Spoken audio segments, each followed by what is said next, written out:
we're going to do a quick dictation to kind of get your ears working. So if you can get your papers out and get ready for that. Let's see, wait too long. Need to pull this up real quick.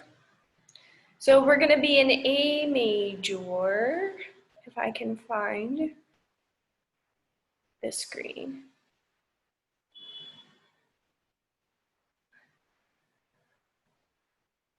Yes, A major, the third is in the soprano.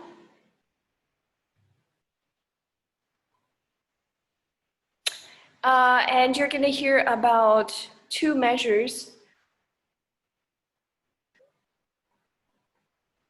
And let me just play it one time so I can remember what I wrote down here. So this is your 0 run.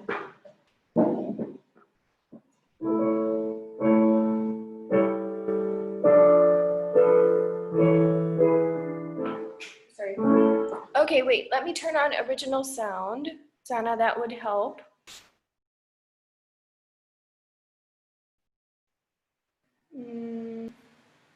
Okay. And I'll turn up the piano so you could hear it. A major, the third of the chord is in the soprano. We have about 2 measures. Try to write down the bass notes, the soprano notes, and then whatever other notes you fill in is bonus, but the important thing is getting the Roman numerals on the bottom, right? So here we go.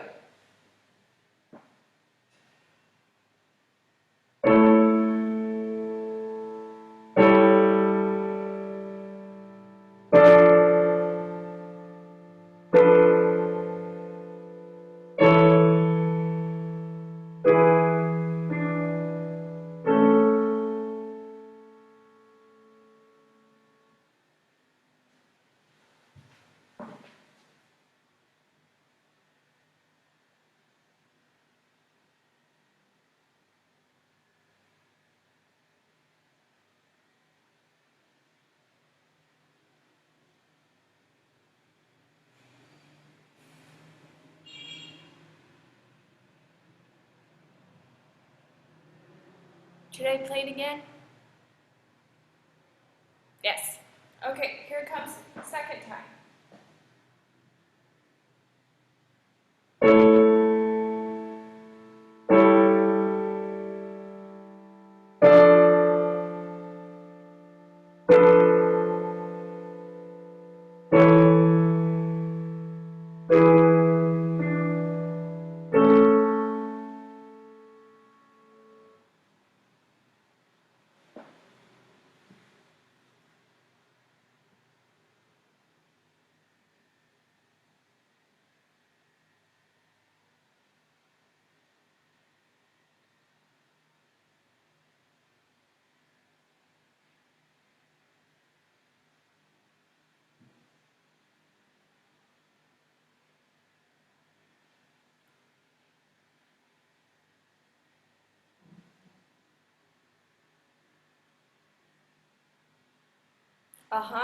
There's something going on in the bass, right?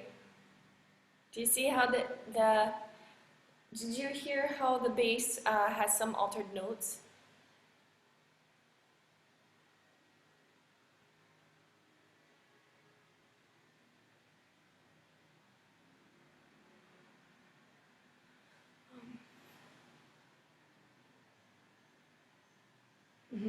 Okay, let me try playing it one more time and see if we can make it, if you can hear better. I don't know. Okay, here it comes for the third time. Ready?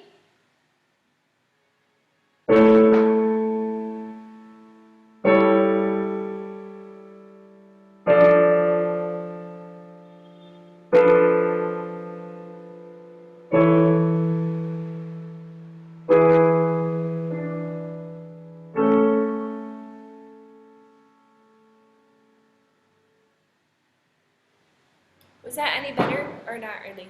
Was it the same?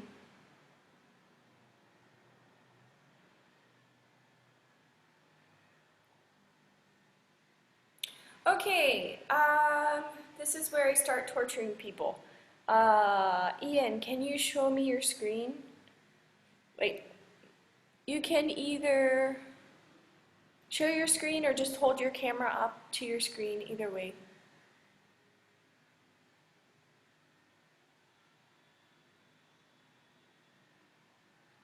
Good. Your first bass note, or your second bass note is correct.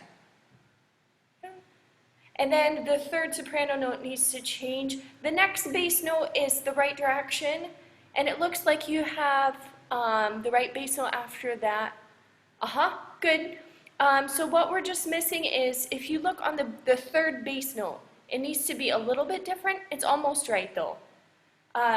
When you figure out what the chord is, I think you'll understand. Okay, good, thank you.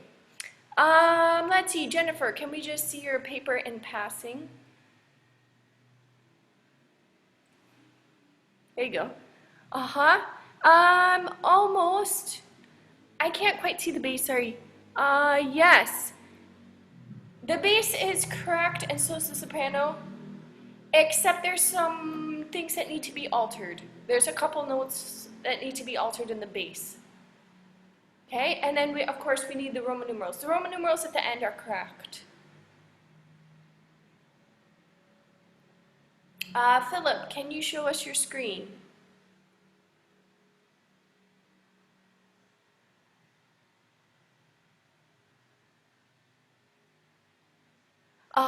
Good.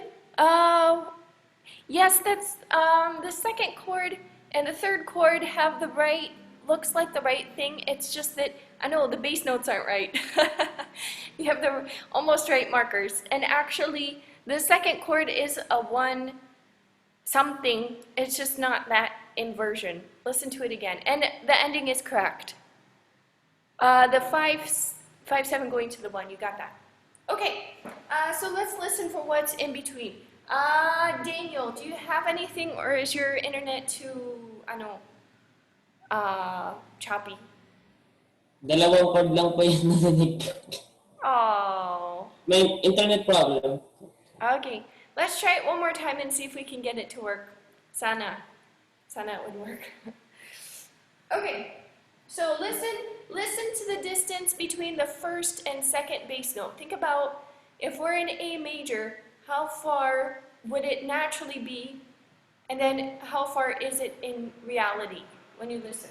Ready? And.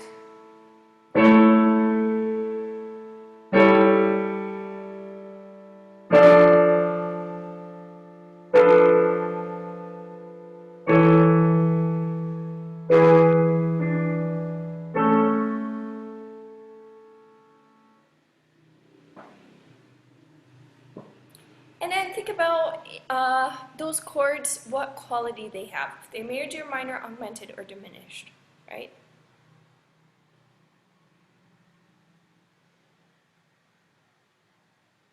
Your second bass note was right, Ian. It was just the third one that needed to be changed. No.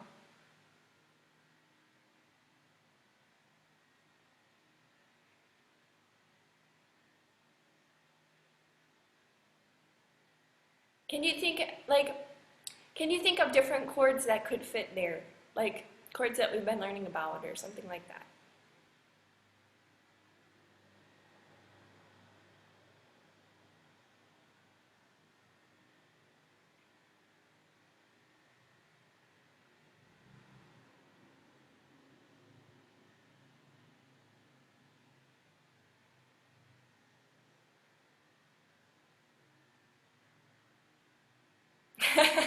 Everyone's giving me the confused look. You can private message me. Let's see, what do you have, Dan? Did you write something in 2 seconds out of all your amazing internet connection? Whoa! Galing! Did you just get that on one try?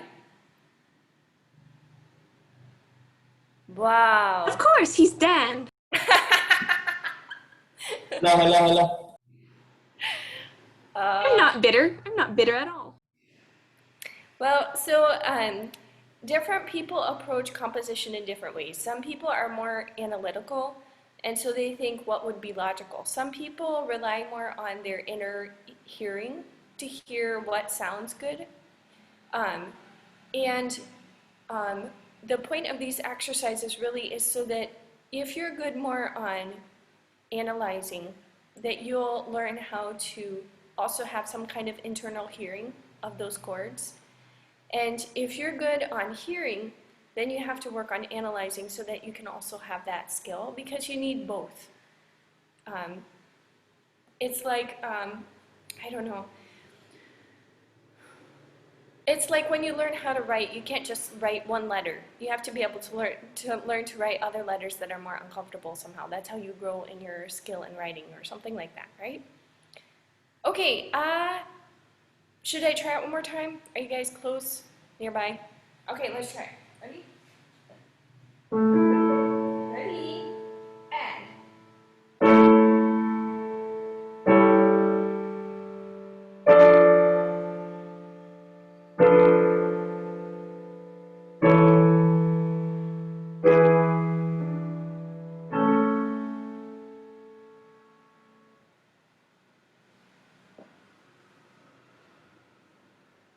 Okay, let's see. Ian, can you tell us what the second chord is? You already wrote it down on your paper. What are you talking about? Uh, um, I don't know the rest of the chord, pero It's if okay, the it's okay, just the second one. it's a flat 7. Not quite. It has the same bass note. A flat 7 would be like this. Oh, minor. Sorry. So, Tama ang bass note. Tama ang bass note. What other chord could have that bass note? Do the upper parts change?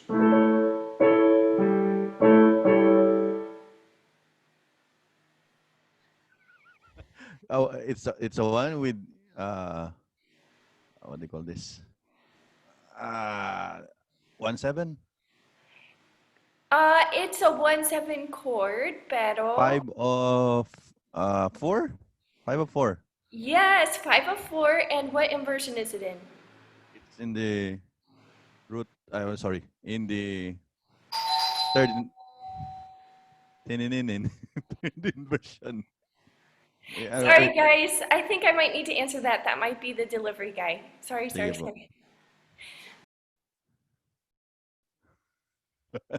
Sige po. People. Am Run, I right? Forrest! There's Run, Forrest! There is two borrowed chords. No. Nabusan na nag-buzzer na. Nakuha ko na yung third na sinasabi, yung iniisip ko yung third na note, third beat ba yun?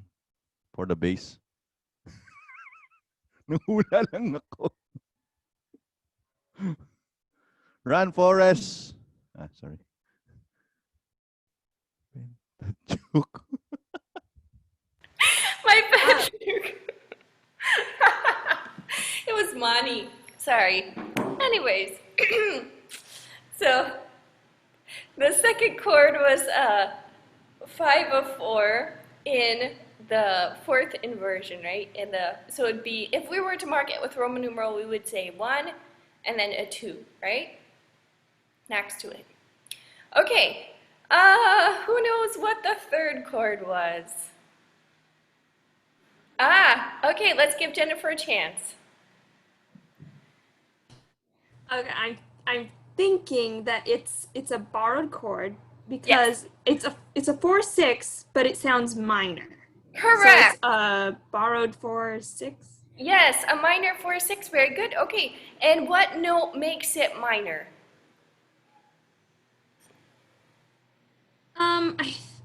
If I'm remembering this correctly, you lower the either. I'm thinking you lower the third.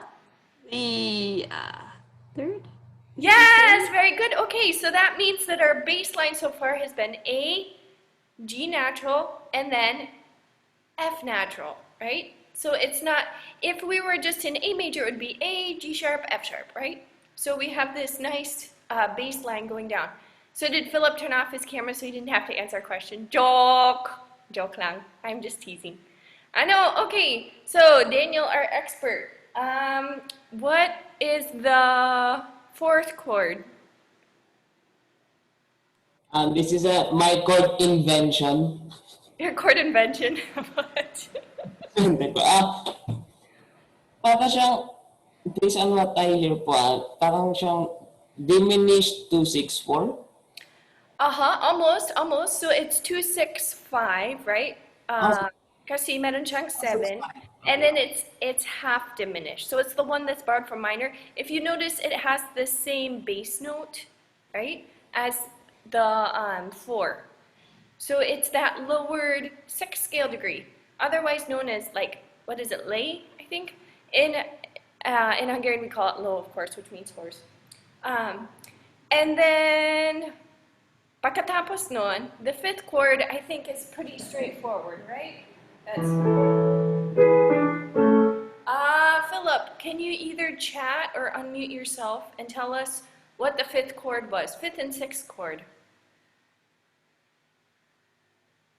Is there any hope for Philip? Is he disconnected forever? Sana hindi. Well, I think we're just gonna have to trust the Lord that all is well with him. Okay, got it. So you have rain. Yeah.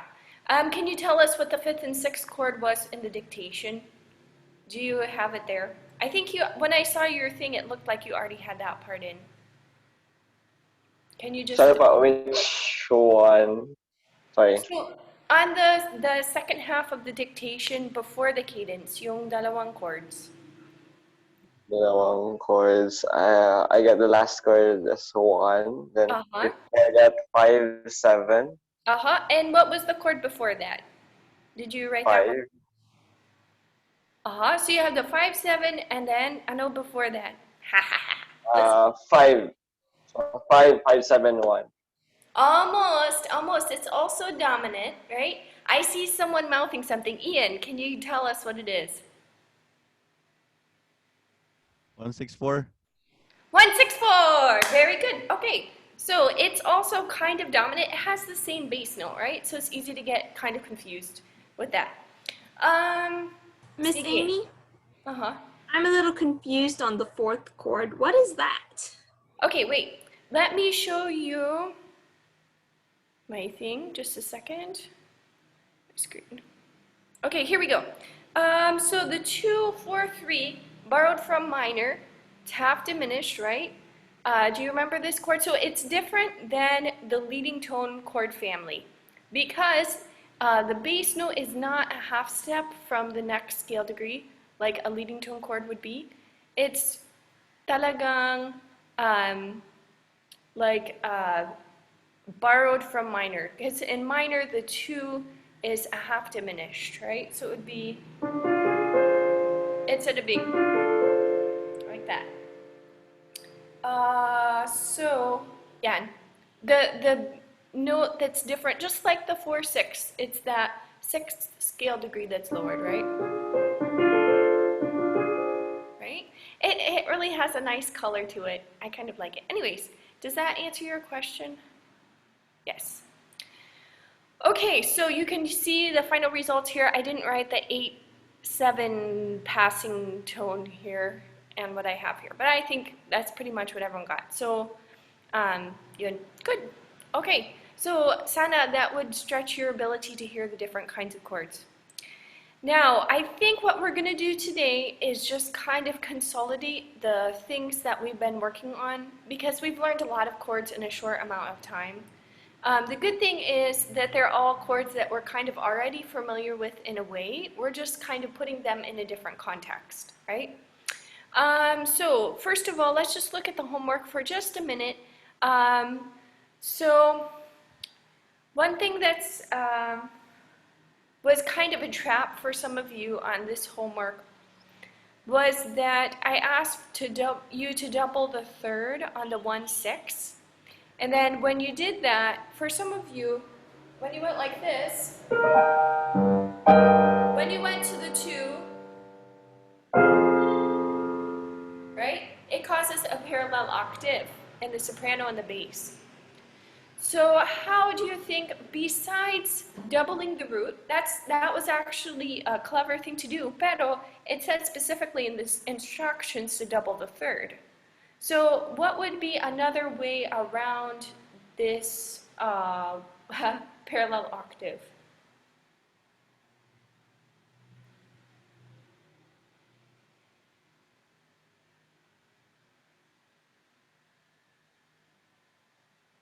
Okay, so I'm seeing some people talking. That's good. That means you're thinking. If you're ready to say something for the whole class, you can unmute and let us know what you think.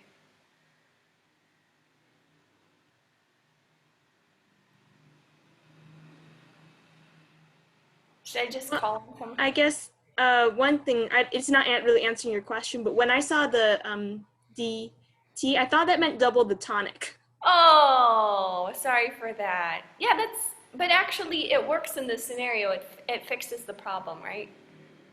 Uh-huh. It's okay. Yeah. But let's say if we were doubling the third, how could we get around a parallel octave there?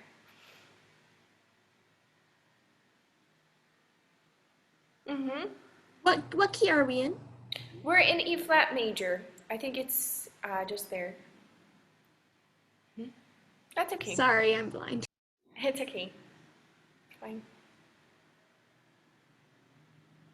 Okay, it looks like Ian's just like chomping at the bit to say his piece. His mind is just, I know, going crazy with ideas here.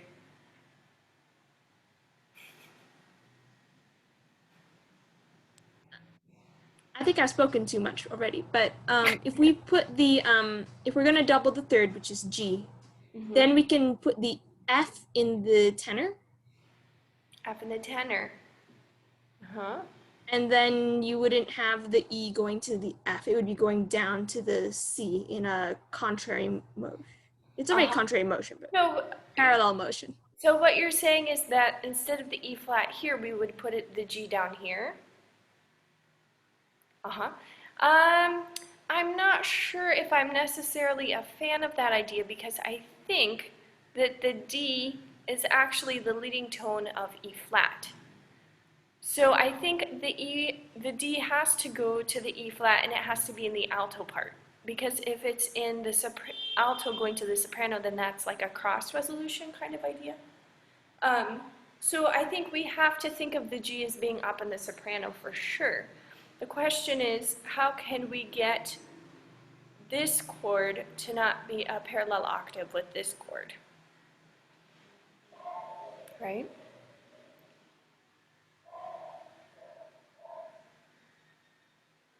Yes.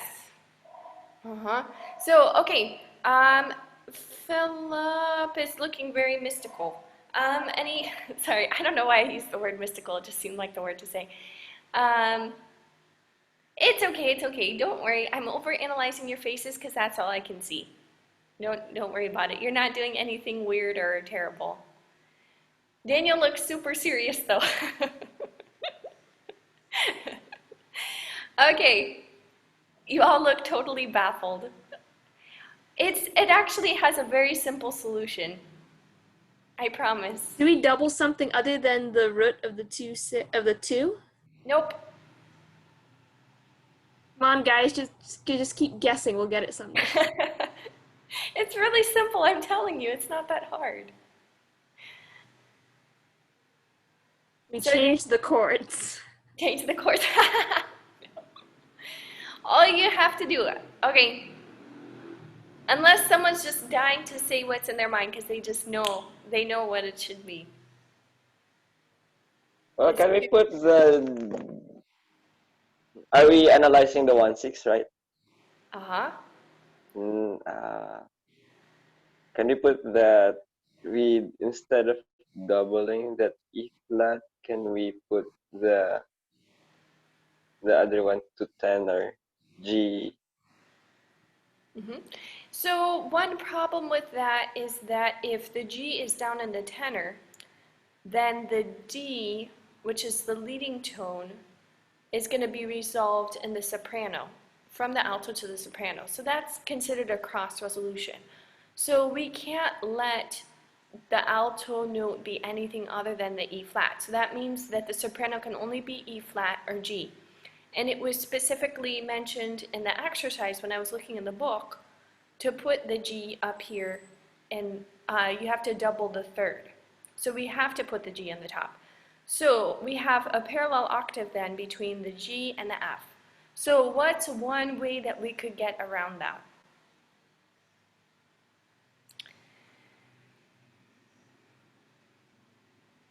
Okay, Dan, let's hear what you have to say.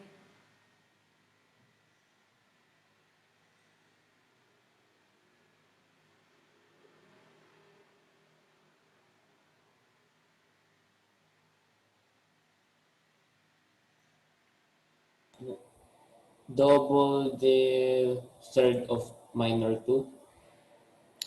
You could do that. That would be one option, but think about this. What if we just took this A flat and just put it right up here in the soprano? Then we would solve all our problems, right? Because then we would have E flat going to F and the G going to an A flat. So our problem was the G going to the F, right? That was where the parallel octave was. So all we have to do is take this note, put it right up here, and then just follow through and we're good to go. Okay, now, what do we think about the 2 going to the 5/7? What do you see going on here?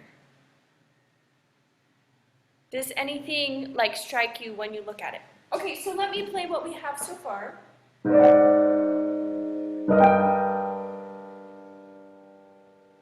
And then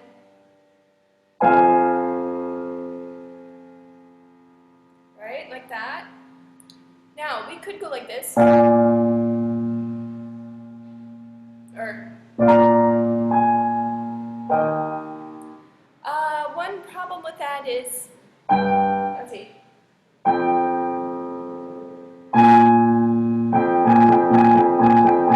Do you hear that? If we let the 2 and the 5/7 go in the same direction with the bass and the soprano part, it's not a parallel octave, pero it almost sounds like it. Do you hear that? Let's see.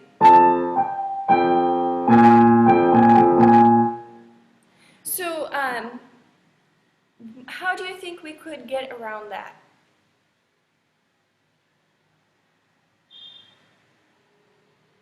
Don't think of doublings and whatever. Everything is doubled fine.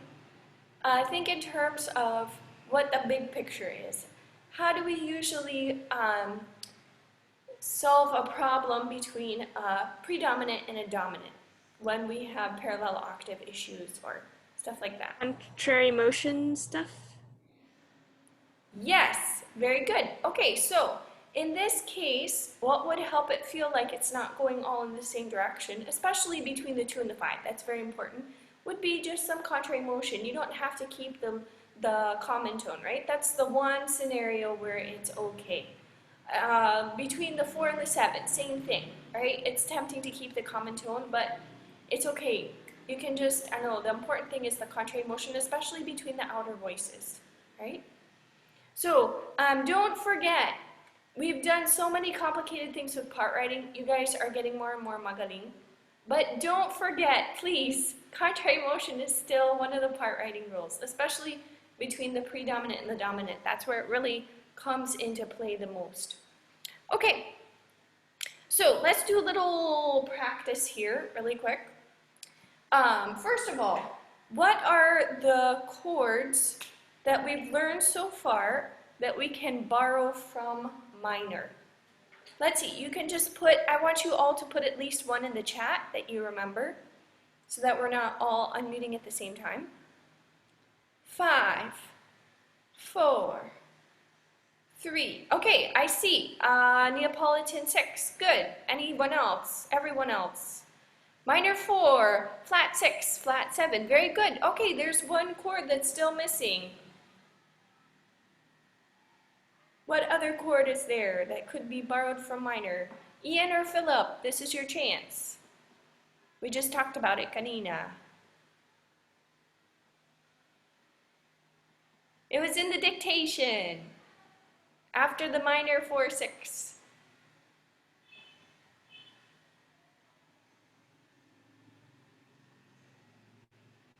Diminished 2, yes. Okay, it's half diminished, right?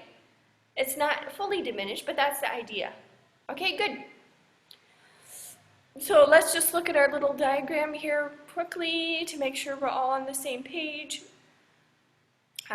Sorry guys, I did not share my screen.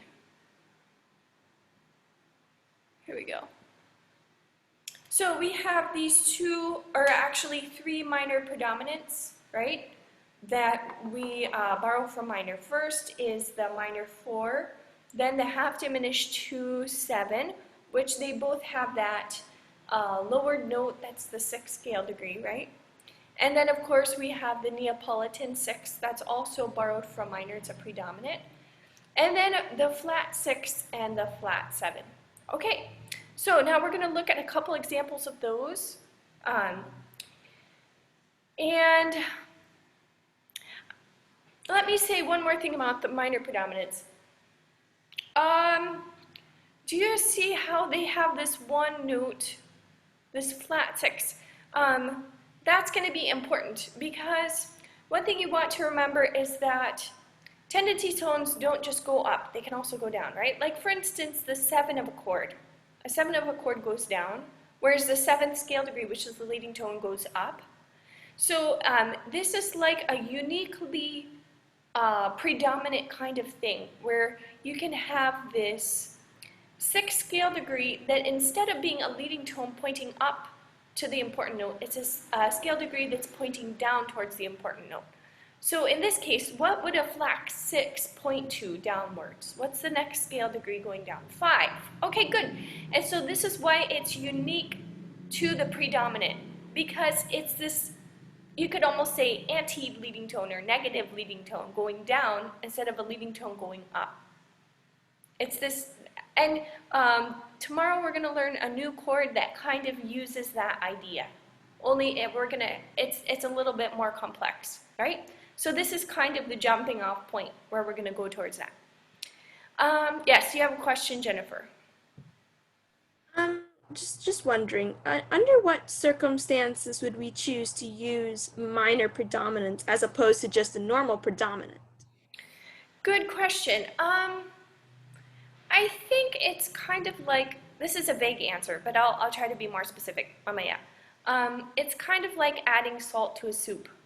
In a way, it's kind of up to your taste and your style. We're going to look at a couple examples where there were some, one example where there's a minor predominant. One thing that it can help with is if you don't want to change keys because you have a limited range with, let's say, your choir or your instrument, throwing in a few minor predominants can make you feel like you're changing keys even though you're not. It will give it a little bit more color.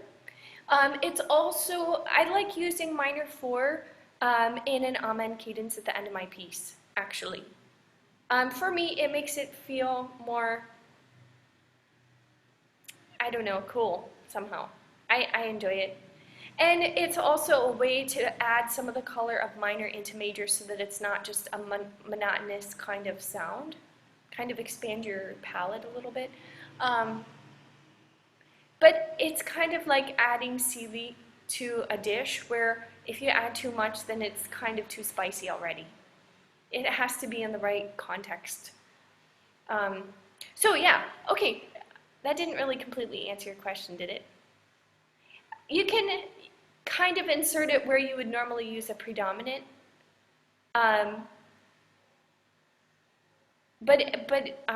You're going to use it sparingly. Does that make sense? Somehow. Okay, let's look at this example. This one actually has a minor predominant in it. I think you'll see, I should have practiced this. I can't play piano very well. This is a Ferris Lord Jesus arrangement by Dan Forrest. Let's see. Sorry.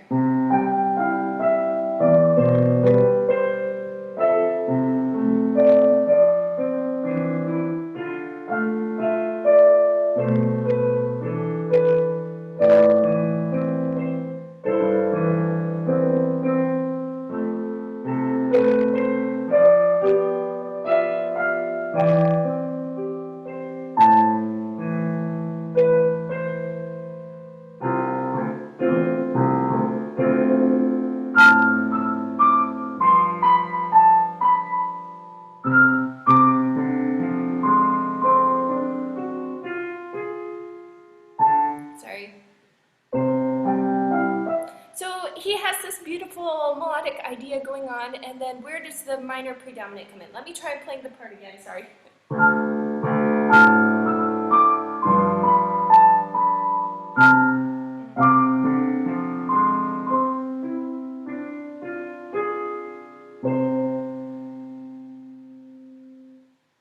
Do you hear how he uses it right before the cadence to just give it kind of a nice little touch? I see Ian moving his eyebrows. That's a good sign. At least he's not going. But Philip is. Okay, Philip, do you see where the minor predominant is? Or the borrowed from minor predominant is? Can you tell us what the name of it is? What chord it is specifically?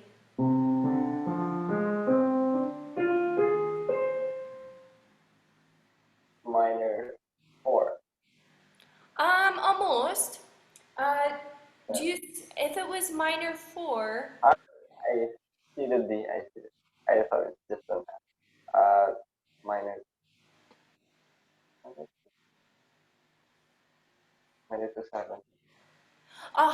well, it's not, but it's borrowed from minor. Can you tell me what the precise quality of the chord is?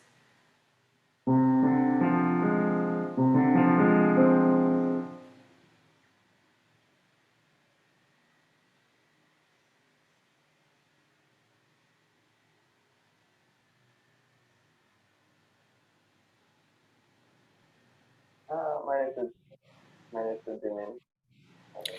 So it's half diminished, right?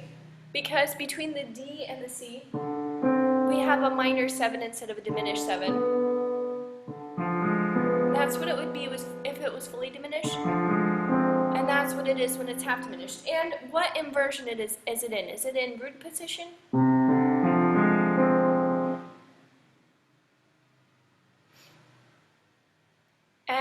And Philip turned off his camera. Okay, Ian, can you tell us what inversion it's in? I know you love inversions of chords. It's your favorite thing.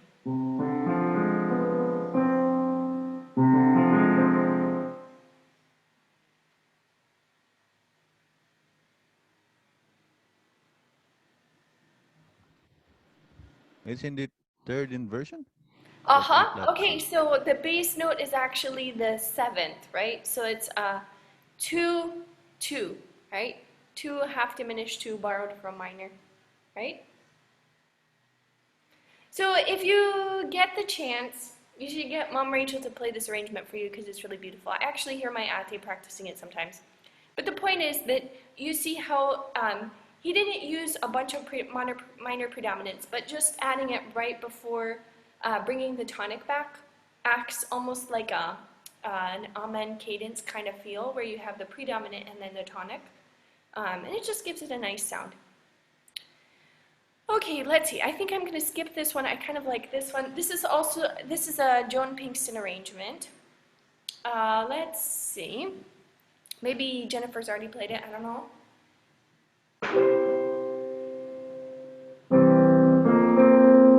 Sorry.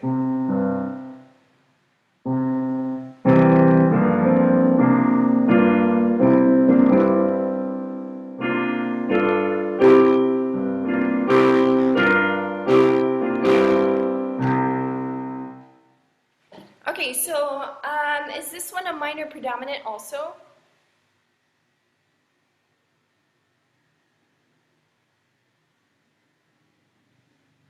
What do you think, Dan? Is it a minor predominant?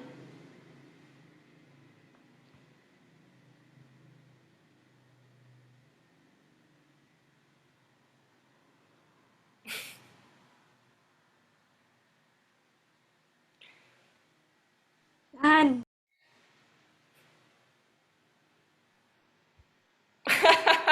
I think he cannot hear. You can't hear? We'll give him some hearing aids. So Dan, do you think that this example also has minor predominant or not really?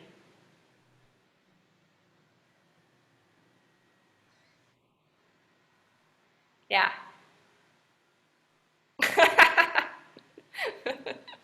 Hindi ko narinig pangalan ko. Narinig ko lang ang question ko, hindi ka alam ako pala.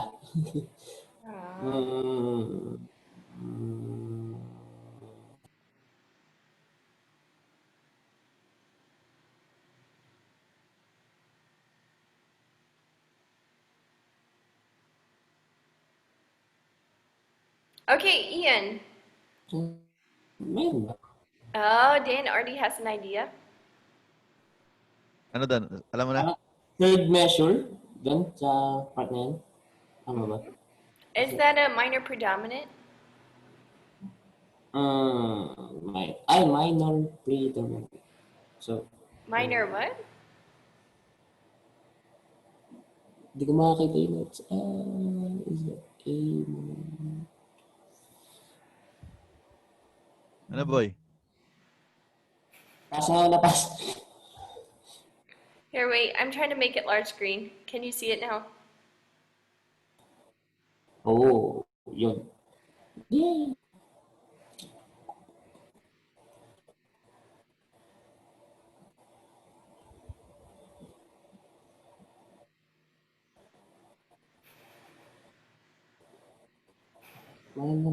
Minor predominant ko pa yun.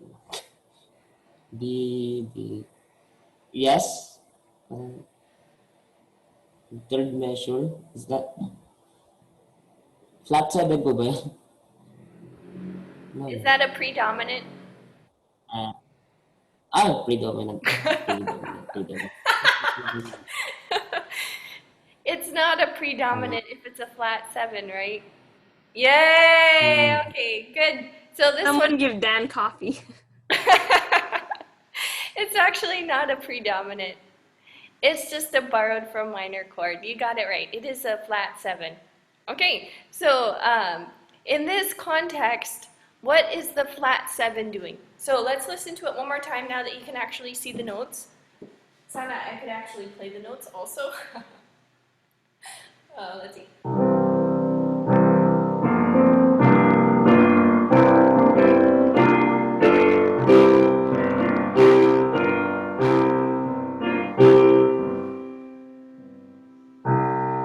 Okay, yes, I'm seeing 2 hands raised. Excellent. Okay, let's start with Ian and then we'll hear Jennifer.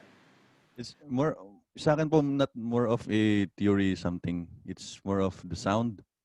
Actually, Russo told me that if I see this kind of note, it's like the sound of a trumpet. Pa pa pang, tararang. And he has a piece like that. He showed me Yes, before. very good. Excellent. So it's kind of like a fanfare introduction, right? Yeah, something like that. And then it's like it's alternating between the 1 and the flat 7. Okay, Jennifer, is there something you wanted to add to that? We're in key of C, right?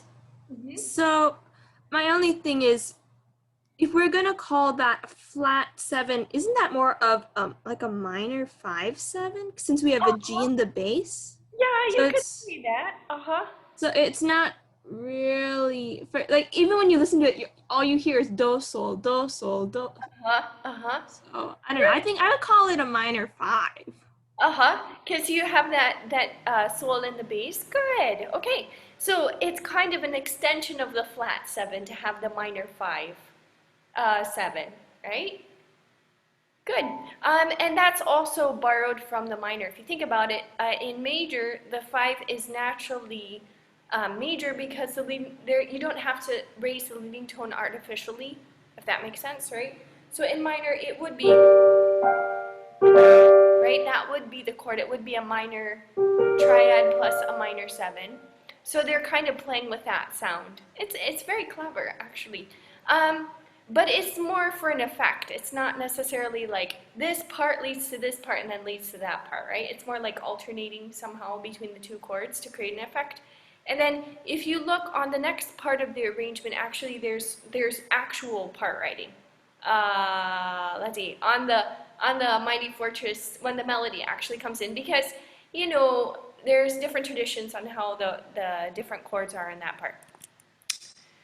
Okay, it is 11:21. I was hoping to do a short exercise with you guys, but I think we're kind of out of time. So this is what we're going to do. I posted some homework on the Google Classroom. It's just part writing. And it has some of the chords that we've been working on. If you get in trouble because your paper doesn't have the proper, the lines printed out properly because it got messed up when I transferred it, then you can just look there on the Google Classroom for that. Okay? I'm trying to think if there's anything you need to know about the part writing assignment. It does have a diminished chord. The diminished chord is fully diminished. If it's half diminished, I would make a note for that. I think there's a 5/7 that's fully diminished, or a 4/7 or something like that. Just so you know. Nah, yun. That's the diminished chord. Okay? Any questions? Okay, so tomorrow we're going to start a new chord, Bring Your Thinking Caps. It's going to be really cool and fun, so I'm looking forward to it. See you guys next time. Don't die of a nosebleed, Jock. I want you to come back to class tomorrow. Bye.